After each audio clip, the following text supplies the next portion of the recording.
안녕하세요. 부산정아TV 김정아입니다. 오늘도 재밌는 책 읽어볼까요? 구독과 좋아요 눌러주세요. 오늘은 국어 뒤집기 책 읽어줄게. 자, 김동인 배따라기. 좋은 일기이다.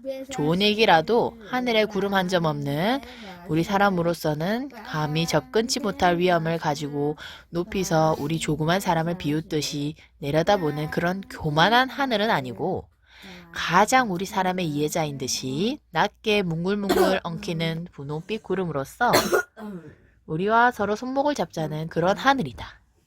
사랑의 하늘이다. 나는 잠시도 멎지 않고 푸른 물을 황해로 부어내리는 대동강을 향한 모란봉 기슭 새파랗게 돋아나는 풀 위에 뒹굴고 있었다. 이날은 3월 3짓 대동강의 첫 뱃놀이하는 날이다. 까맣게 내려다 보이는 물 위에는 결결이 반짝이는 물결을 푸른 놀이배들이 타고 넘으며 거기서는 봄 향기에 취한 형형색색의 선율이 우담보다도 보드라운 본 공기를 흔들면서 내려온다. 그리고 거기서 기생들의 노래와 함께 날아오는 조선 아악은, 아악이라고 하면 옛날 우리나라에서 정식으로 쓰던 음악이래. 음악. 느리게, 길게, 유창하게, 부드럽게, 그리고도 애처롭게 모든 봄의 정다운과 끝까지 좋아하지 않고는 안 두겠다는 듯이 대동강에 흐르는 시커먼 봄물, 청류벽에 돋아나는 푸르름 풀어음, 심지어 사람의 가슴 속에 봄에 뛰노는 불붙는 핏줄기까지도 습기 많은 봄 공기를 다리 놓고 떨리지 않고는 두지 않는다. 봄이다! 봄이 왔다. 부드럽게 부는 조그만 바람이 시커먼 조선소를 꿰매 또는 돋아나는 풀을 스치고 지나갈 때의 그 음악은 다른 데서는 듣지 못할 아름다운 음악이다. 아, 사람을 취게 하는 푸른 봄의 아름다움이여.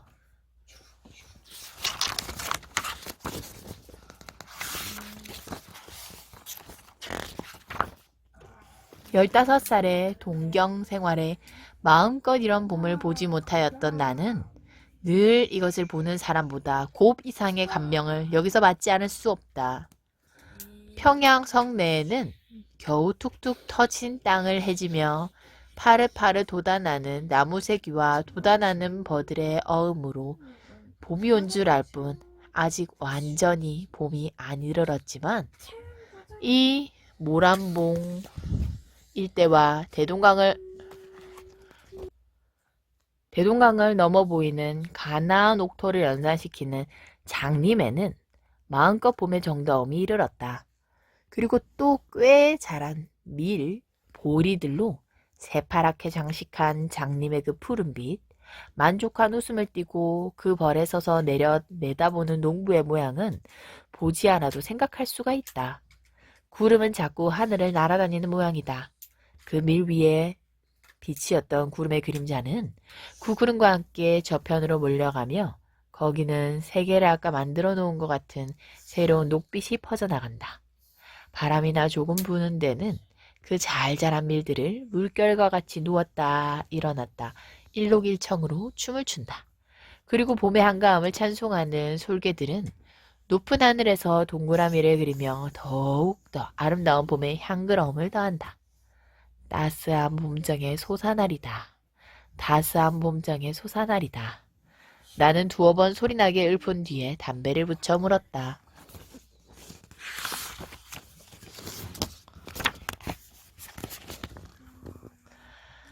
담뱃내는 무럭무럭 하늘로 올라간다. 하늘에도 봄이었다. 하늘은 낮았다. 모란봉 꼭대기에 올라가면 넉넉히 만질 수가 있으리만큼 낮다. 그리고 그 낮은 하늘보다는 오히려 더 높이 있는 듯한 분홍빛 구름은 뭉글뭉글 얽히면서 이리저리 날아다닌다. 나는 이러한 아름다운 봄 경치에 이렇게 마음껏 봄의 속삭임을 들을 때는 언제든 유토피아를 생각지 않을 수가 없다. 우리가 시시각각 애를 쓰며 수고하는 것은 그 목적이 무엇인가? 역시 유토피아 건설에 있지 않을까? 유토피아를 생각할 때는 언제든 그 위대한 인격의 소유자며 사람의 위대함을 끝까지 즐긴 진나라 시왕을 생각하지 않을 수가 없다. 우리가 어찌하면 죽지 아니할까 하며 소년 300을 배를 태워 불사약을 얻으려 떠나보내며, 불사약이 뭐냐면 이제 죽지 먹으면 죽지 않고 오래 살 수 있는 약이래. 예술의 사치를 다하여 아방궁을 지으며, 아방궁은 뭐냐면 진나라 시황제가 세운 궁전이래. 궁전. 아방궁. 매일 신하 몇천 명과 간치로서 즐기며 이리하여 여기 한 유토피아를 세우려던 시왕은 몇만의 역사가가 어떻다고 욕을 하든 그는 정말로 인생의 향락자며 역사 이후에 제일 큰 위인이라고 할 수가 있다. 그만한 순전한 용기 있는 사람이 있고야 우리 인류의 역사는 끝이 날지라도 하나의 사람을 가졌었다고 할 수 있다. 큰 사람이 됐다 하면서 나는 머리를 들었다. 이때 기자묘 근처에 이상한 슬픈 소리가 들리면서 봄 공기를 진동시키며 날아오는 것을 들었다. 나는 무심코 귀를 기울였다. 영유 배따락이다. 그것도 웬만한 광대나 기생은 발꿈치에도 미치리 못하리만큼 그만큼 그 배따라기의 주인은 잘 부르는 사람이었다. 비나이다 비나이다. 산천우토 1월성시 하나님 전 비나이다. 신랄 같은 우리 목숨 살려달라 비나이다. 에야 어그여 지여. 어? 이 소린 영유 배따라기 아닌가? 여기까지 이르렀을 때 저편 아래 물에서 장고 소리와 함께 기생의 소리가 울리며 오며 배따라기는 그만 안 들리게 되었다. 나는 2년 전 한여름을 영유서 지내본 일이 있다. 배따라기 본 고장인 영유를 몇 달 있어 본 사람은 그 배따라기에 대하여 언제든 한 속절없는 애처로움을 깨달을 터이다. 영유.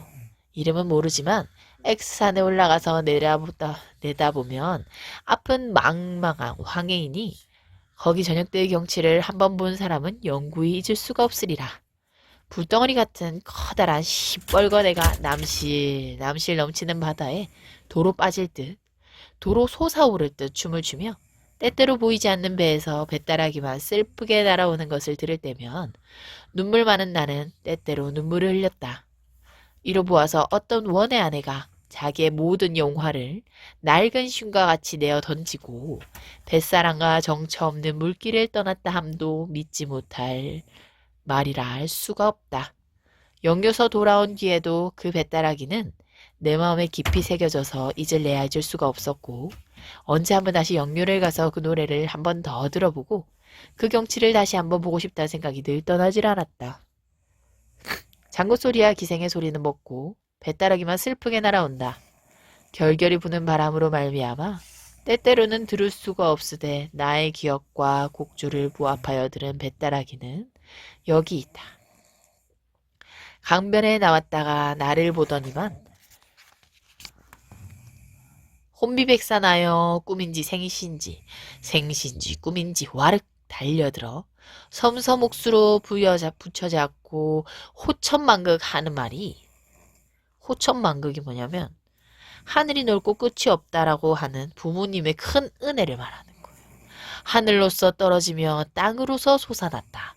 바람결에 묻어오고 구름길에 쐬어왔다. 이리 서로 붙들고 으르물제 인리제인이며 일가 친척이 모두 모여. 여기까지 들은 나는 마침내 참지 못하고 벌떡 일어서서 소나무 가지에 걸었던 모자를 내려쓰고 그곳을 찾으려 모란봉 꼭대기에 올라섰다. 꼭대기는 좀 더 노랫소리가 잘 들린다. 그는 배따라기의 맨 마지막 여기를 부른다. 밥을 빌어서 죽을 수일지라도 제발 덕분에 뱃놈 노릇은 하지 마라. 에야 의여지여. 그의 소리로서 방향을 찾으려던 나는 그만 그 자리에 섰다.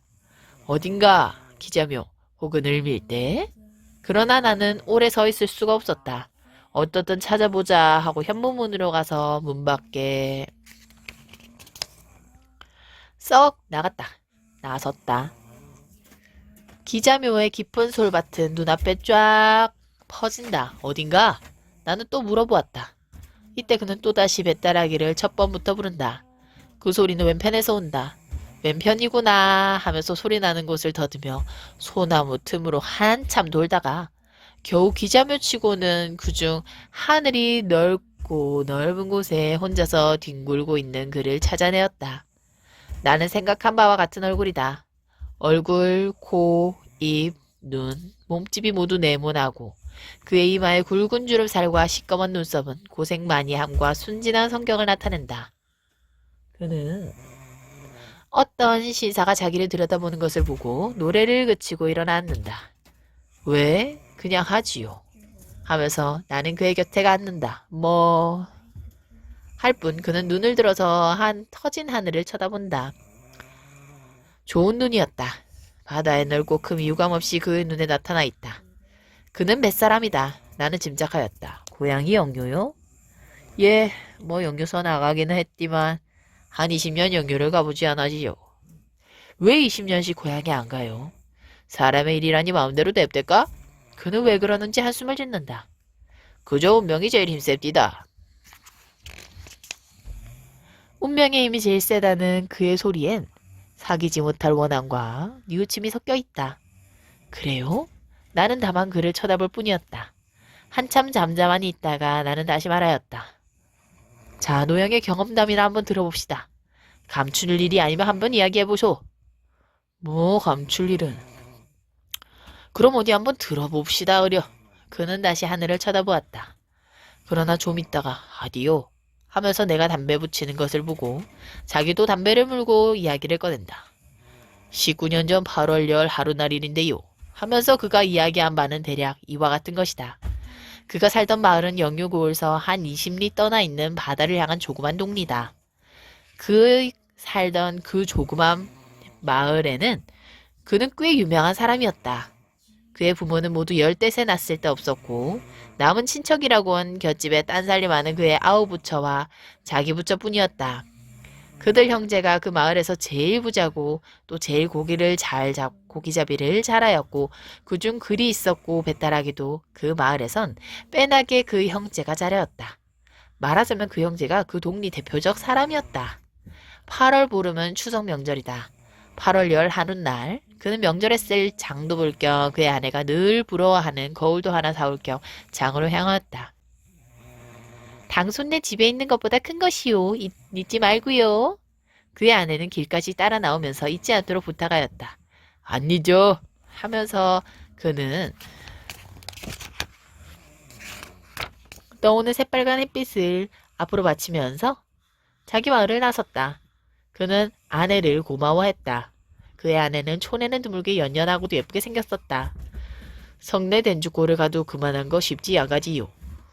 그러니까 촌에서는 그리고 그 당시에는 남에게 우습게 보이도록 그 부처의 사이는 좋았다.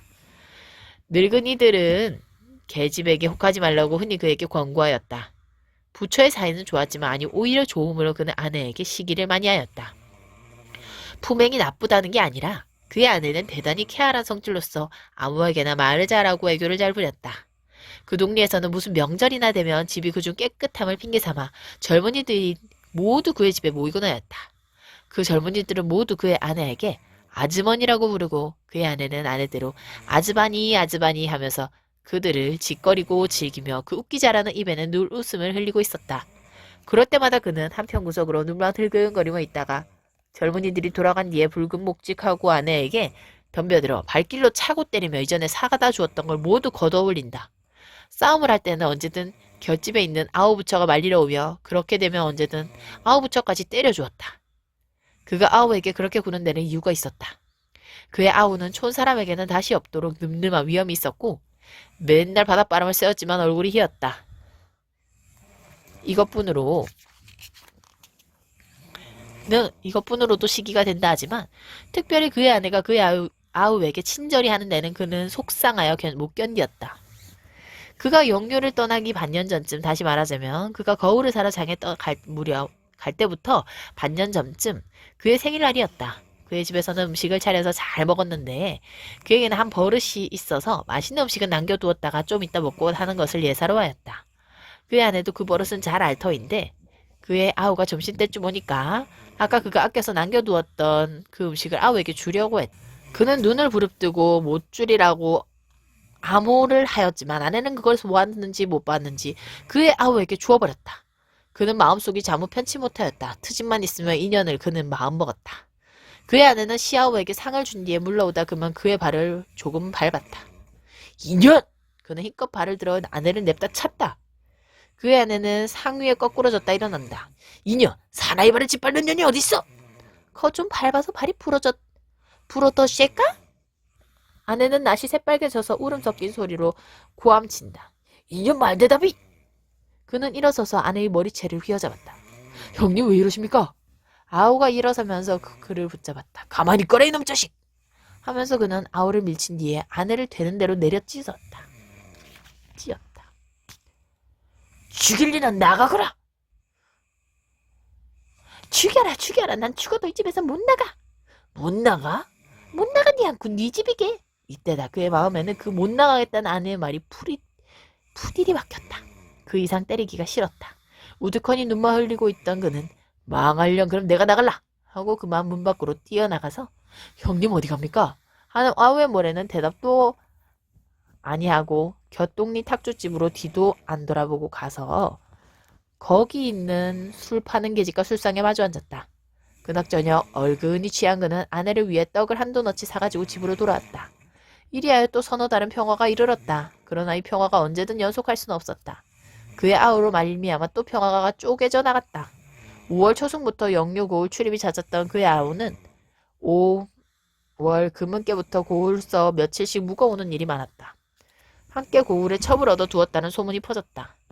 이 소문이 있은 뒤로 아내는 아우가 고을 들어가는 것을 벌레 보는 것보다 싫어하고 며칠 묵어 나오는 때면 곧 아우의 집으로 가서 그와談판을 하며 심지어 동서되는 아우의 처에게까지 못 가게 하지 않는다고 싸우는 일이 있었다.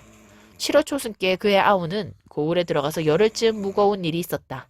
이때도 전과 같이 그의 아내는 그의 아우와 제수와 싸우다 못하여 마침내 그에게까지 와서 아우가 그런 못된 데를 다니는 걸 그냥 둔다고 해보자 한다. 그 꼴을 곱게 보지 않았던 그는 첫마디로 고함을 쳤다. 내게 상관이 뭐해가? 듣기 싫다. 못난둥이 아우가 그런 데를 댕기는 거 말리지도 못하고 분김에 그렇게 그의 아내는 고함쳤다. 이년 뭘? 그는 벌떡 일어섰다. 못난둥이! 그의 말이 채 끝나기 전에 그의 아내는 악소리와 함께 그 새를 거꾸러졌다.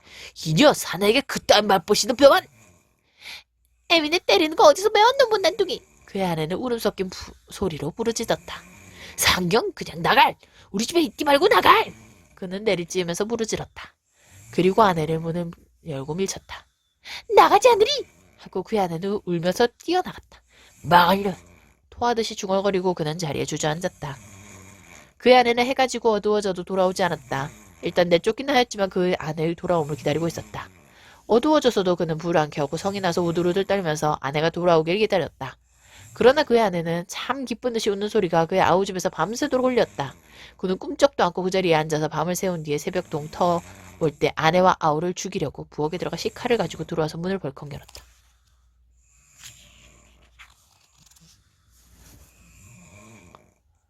그의 아내로서 만약 근심스러운 얼굴하고 문 밖에 우두커니 서서 문을 들여다보고 있지 않았더라면 그는 아내와 아우를 죽이고야 말았으리라.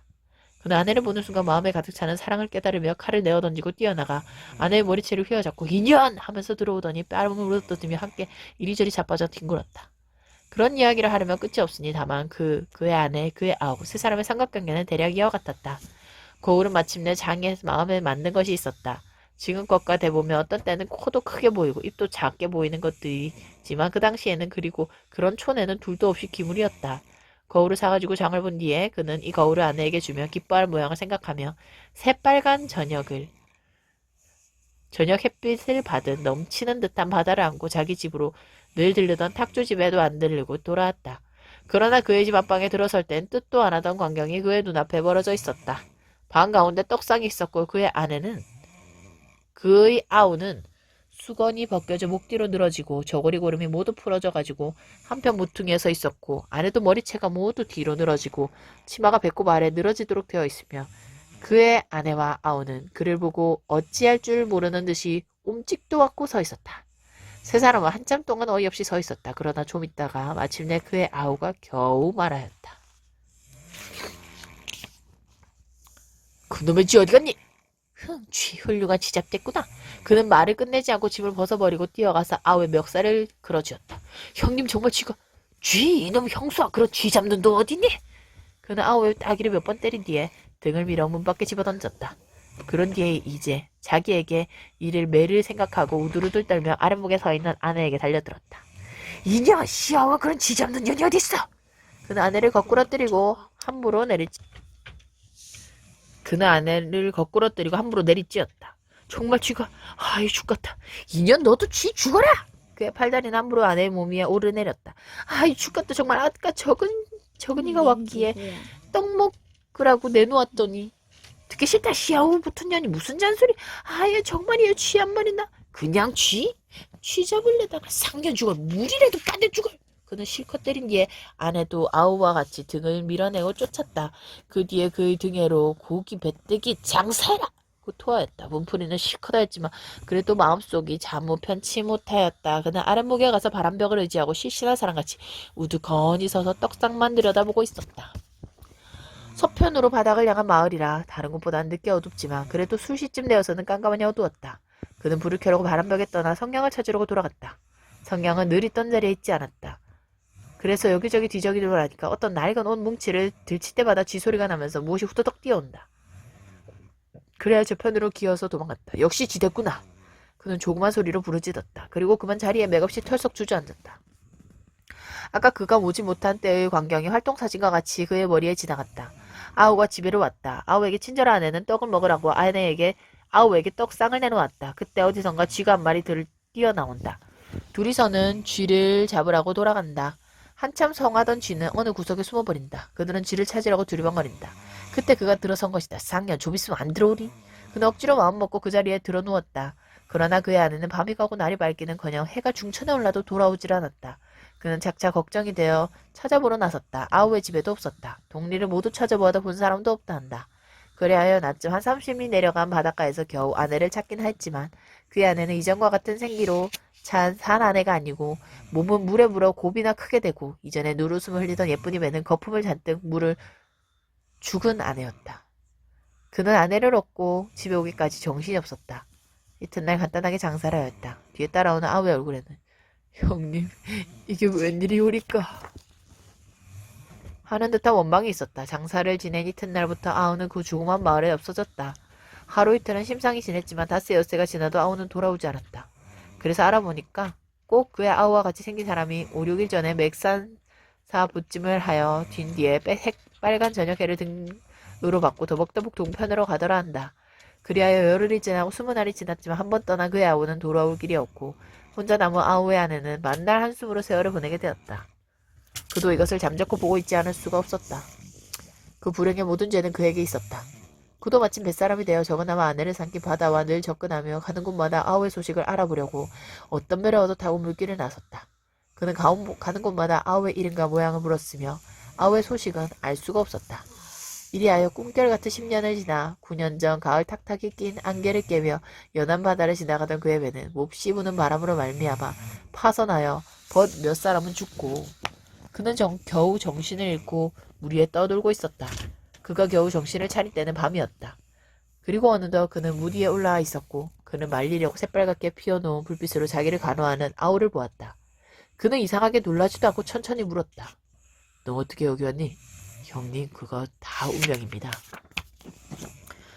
너 여기 어떻게 왔? 아우는 잠자코 있다가 겨우 대답했다. 형님, 그거 다 운명이 왜다.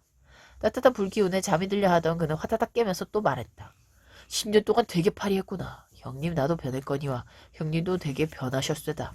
이 말을 꿈결같이 들으며 그는 또 홍고원이 잠이 들었다. 그리하여 두어 시간 꿀보다 단잠을 잔 뒤에 깨어보니 아까 같은 새빨간 불은 피어있지만은 아우는 어디로 갔는지 없어졌다. 겨우 사람에게 물어보니까 아까 아우는 그 얼굴을 물끄러미 한참 들여다보고 있다가 새빨간 불빛을 등으로 받으며 터벅터벅 아무 말 없이 어두움 한가운데로 쓰러졌다 한다. 이튿날 아무리 알아봐야 그의 아우는 종적이 없어지고 알 수 없으므로 그는 할 수 없이 또 물길을 나섰다. 그리하여 그의 배가 해주에 이르렀을 때 그는 해주장에 들어가서 무엇을 사려다가 저편 가게에 걸핏 그의 아우와 같은 사람이 있으므로 뛰어가서 보니 그는 벌써 없어졌다. 배가 해주에 오래 머무르지 않으므로 그는 마음을 해주에 남겨두고 또다시 바닷길을 떠났다. 그 뒤에 3년을 이리저리 돌아다녀서 아우는 다시 볼 수가 없었다. 그리하여 3년을 지나 지금도 6년 전에 그의 탄 배가 강화도를 지날 때 바다로 향한 가파로운 매 곁에 바다로 향하여 날아오는 뱃다라기를 들었다. 그것도 어떤 구절과 곡조는 그의 아우 특색으로 변경된 그의 아우가 아니면 부를 사람이 없는 그 뱃다라기였다. 배가 강화도에 머무르지 않아서 그저 지나갔으나 인천에서 열흘쯤 머무르게 되었으므로 그는 곧 내려 강화도로 건너갔다. 거기서 여기저기 찾아다니다가 어떤 조그만 객주집에 물어보니 이름도 그의 아우여 생긴 모양도 그의 아우인 사람이 묵어가기는 하였으나 사나흘 전에 도로 인천으로 갔다 한다. 그는 곧 돌아서서 인천으로 건너가 보았지만 그 조그만 인천서도 그의 아우는 찾을 바에 없었다. 그 위에 눈 오고 비 오고 6년이 지났지만 그는 다시 아우를 만나보지 못하고 아우의 생사까지 할 수 없었다. 말을 끝낸 그의 눈에는 저녁해에 반사하여 몇 방울 눈물이 번뜩인다. 나는 한참 있다가 겨우 물었다. 노영의 대수는? 모르디요. 20년을 영유로 안 가봤으니까요. 노행은 이제 어디로 갈 테요? 그것도 모르디요. 정처가 있나요? 바람 부는 대로 댕겨 있는 그지요. 그는 다시 한번 나를 위하 뱃다라기를 불렀다. 아, 그 속에 잠겨있는 사귀지 못할 뉘우침, 바다에 대한 애처로운 그리움. 노래를 끝낸 다음에 그는 일어서서 시뻘건 저녁해를 잔뜩 등으로 받고 을밀대로 향하여 더벅더벅 걸어갔다. 나는 그를 말릴 힘이 없이 눈이 멀거니 그의 등만 바라보고 앉아 있었다. 그날 밤 집에 돌아와서도 그 뱃다라기와 그의 숙명적 경험담이 귀에 쟁쟁이 울려 한잠도 못 이루고 이튿날 아침 깨어서 조반도 안 먹고 기점으로 뛰어가서 또다시 그를 찾아보았다. 그가 어제 깔고 앉았던 풀을 모두 한편으로 누워서 그가 다녀말을 기념하되 그는 그 근처에 보이지 않았다. 그러다 뱃다라기는 어디선가 쟁쟁이 울리어서 모든 소나무를 떨리지 않고는 안 두겠다는 듯이 날아온다. 모란봉이다. 모란봉이 있다. 하고 한숨에 모란봉으로 뛰어갔다. 모란봉에는 사람이 하나도 없다. 부병루에도 없다. 을밀대다. 하고 나는 을밀대로 갔다. 을밀대에서 부병루로 연한 지옥까지 연한 듯한 구렁텅이에 물 한 방울도 안 새리라고 빽빽이 난 소나무의 그 모든 입입은 떨리는 뱃다라기를 부르고 있지만 그는 여기에도 있지 않다. 기자묘와 하늘을 향하여 퍼져나간 그 모든 소나무의 천만의 입입도 그 아래쪽 퍼진 천만의 풀들도 모두 그 뱃다라기를 슬프게 부르고 있지만 그는 이 조그만 모란봉 일대에선 찾을 수가 없었다. 강가에 나가서 알아보니 그의 배는 오늘 새벽에 떠났다 한다. 그 위에 여름과 가을이 가고 1년이 지나서 다시 봄이 이르렀으되 잠깐 평양을 다녀간 그는 숙명적 경험과 슬픈 뱃다라기를 남겨둘 뿐 다시 조그만 모란봉에 나타나지 않는다. 모란봉과 기자묘에 다시 봄이 이르러서 작년에 그가 깔고 앉아서 부러졌던 풀들도 다시 곱게 대가나서 자주 필 곳이 필요했지만 끝없는 뉘우침은 다만 한낱 뱃다라기로 하소연하는 그는 이 조그만 모란봉과 기자묘에서 다시 볼 수가 없었다. 다만 그가 남기고 간 뱃다라기만 추억하는 듯이 모든 입이 속삭이고 있을 따름이다. 자, 모두 잠이 들었습니다. 모두 잘 자. 안녕.